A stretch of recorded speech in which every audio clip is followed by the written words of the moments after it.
Hello, my name is Barbara Avila, and I'm the owner of Synergy Autism Center. I'm a family counselor and coach, and I also work with individuals on the autism spectrum.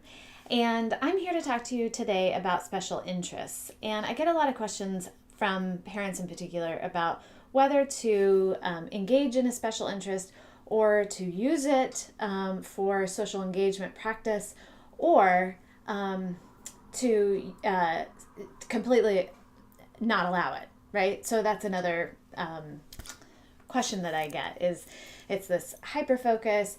It seems to get in the way, and so we need to stop it. So I'm here to talk about having balance and how to decide when and how you can support your child with their special interests or their hyper focus in particular areas. So I'm talking about people who have a very special interest in trains, for example, and they know everything there is to know about trains. I'm talking about people who have a really high interest in, I have one client who really loves keys and everything that has to do with keys and what they open and all of that. So those are the kinds of things that I'm talking about. So that's the hyper focus. So I want you to ask yourself, it's really simple actually. So I decided to use a little flow chart for you, and I did notice that I matched my wall today. So I didn't do that on purpose, but it's pretty funny. So basically is if you can expand it.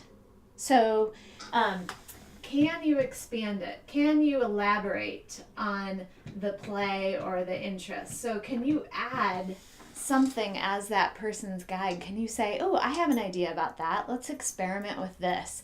And will that person allow you to do that and expand what they know about it? So it either adds to their repertoire or has them think about it in something in another way.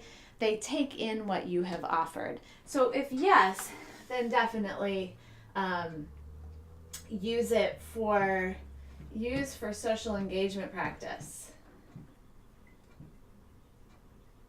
So you can use that for social engagement practice. However, if the answer to that is no, then you cannot use it for social engagement practice. Okay?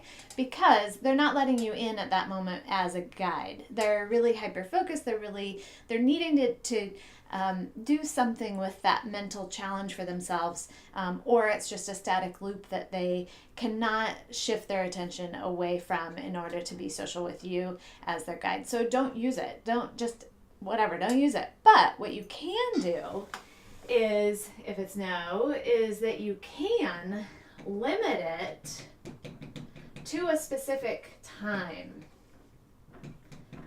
Oops. So this is what I want you to do, is limit it to a specific time. So you try and elaborate. They don't allow you to. You can't use it for social because they're not letting you in, but you can limit it. And this is where you need to have balance, okay? So if they're spending a lot of their brain power on that, then we need to make sure we're balancing it with some social engagement practice where they are open to it, okay? But can you imagine? So I love my coffee, for example, every day. If somebody were to all of a sudden say, I can't have coffee ever again, I'd be pretty bummed and pretty upset, and it would be pretty stressful and anxiety producing. That's not what we want to do with people with autism. So we just want to be able to support them in having more balance, right? So we just need to tell them we can limit it, but it needs to be at this time of day, or every day you'll get it at this time for this amount of time, and you can work that out with the person, and it depends on the person. So I hope that helps. If you can elaborate, you know what to do. If it's yes, you can use it. Yay! If the answer is no, don't use it for social. You'll just keep getting stuck. But make sure to limit it, but also include it in the person's everyday life so that they have that special interest and time that they can do their own thing with. So we all need that, right?